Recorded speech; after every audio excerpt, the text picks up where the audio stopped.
আপনি কি ছোলা বুট ভিজাইতে ভুলে গেছেন অথবা এই ছোলা বুটটাকে মাত্র 10 মিনিটে সেদ্ধ করতে চান, সেই গোপন টিপস আপনি জানতে চান, তাহলে এই ভিডিওটি আপনার জন্য। আর সেটা জানতে হলে অবশ্যই ভিডিওটিকে শেষ পর্যন্ত দেখতে হবে। তার আগে একটা রিকোয়েস্ট, আমার ভিডিওগুলো আপনাদের যদি ভালো লেগে থাকে, উপকার হয়, তাহলে অবশ্যই আমার ভিডিওটিকে আপনি শেয়ার করে দিবেন। আসসালামু আলাইকুম, চলে আসলাম নতুন একটি ভিডিও নিয়ে। তো কথা না বলে চলেন ভিডিও শুরু করা যাক। আমি এখানে একদম ফুটন্ত গরম পানি নিয়েছি, তার ভিতরে 1 কেজি ছোলা বুট এখানে আমি দিয়ে দিলাম। এখন এটাকে আমি ঘড়ি ধরে 30 মিনিট রেখে দিব। ফিরে আসতেছি 30 মিনিট পর। 30 মিনিট পরে চলে আসলাম। আপনারা দেখতেই পাচ্ছেন আমার ছোলা বুটগুলো কিন্তু ভিজে একবারে ফুলে ডাবল হয়ে গেছে।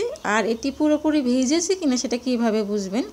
এই যে একটা চিপ দিলে কিন্তু ভিতরের খোসাটা সুন্দরভাবে বের হয়ে আসবে।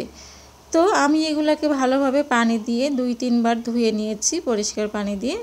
এখন আমি এটাকে 10 মিনিটে সেদ্ধ করে নেব। তার জন্য আমি প্যান বসিয়ে দিয়েছি। ছোলা বুটগুলো দিয়ে এখানে আমি হাফ চামচ বেকিং সোডা দিয়ে দিয়েছি এবং আপনারা দেখতেই পাচ্ছেন আমি মাত্র এখানে 1 মগের পানি দিয়েছি। 1 মগ পানিতেই কিন্তু থেকে যাবে, এতগুলো পানি লাগবে না। এখন ঢাকনা দিয়ে আমি এটাকে হাই হিটে মাত্র 10 মিনিট সেদ্ধ করে নেব, হাই হিটে। 10 মিনিট পরে দেখেন আমি আপনাদেরকে চেক করে দেখাচ্ছি যে এটা সেদ্ধ হয়েছে কিনা। সুন্দরভাবে সেদ্ধ হয়ে গেছে আর সবগুলো পানি কিন্তু শুকায়নি, পানি কিন্তু রয়ে গেছে। তো তারপর আমি এটাকে নামিয়ে নেব চুলা থেকে। এখন এই পর্যায়ে আপনারা কিন্তু পানি ঝরিয়ে ডিপ ফ্রিজে যে কোনো এয়ারটাইট বক্সে রেখে সংরক্ষণ করতে পারেন। প্রত্যেক দিন এভাবে মশলা যেটুকু লাগে, মানে রসুন, পেঁয়াজ, আদা বাটা আর হচ্ছে শুকনো মরিচ, মানে যা যা মশলা লাগে, মশলাটা কষিয়ে নিয়ে আধা ঘন্টা আগে বের করে রাখবেন। হচ্ছে একটু নর্মাল হয়ে আসলে এভাবে মশলাটা কষিয়ে নিয়ে আমি এখানে দিয়ে দিব যতটুকু আমার প্রয়োজন ছোলা বুট, ততটুকুই আমি এখানে ভুনা করে নেব। তো আমি এখানে সবগুলো নেই, আমি এখানে মাত্র 2 দিনের জন্য ভুনা করে রাখতেছি। আর বাকিগুলো কিন্তু আমি এয়ারটাইট বক্সে রেখে ডিপ ফ্রিজে রেখে দেব।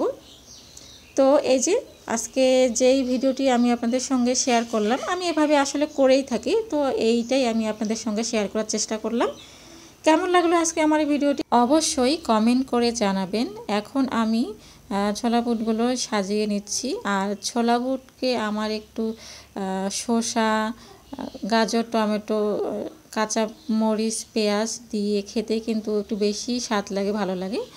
তো এই কারণে আমি ছোলা বুটগুলোকে সাজিয়ে নিয়ে একটা প্লেটে সালাদ দিয়ে একটু সাজিয়ে নিচ্ছি। এভাবেই কিন্তু আমি ইফতারিতে খেয়ে নেব। তো ভিডিওটি ভালো লেগে থাকলে অবশ্যই শেয়ার করবেন। ধন্যবাদ সবাইকে। আসসালামু আলাইকুম।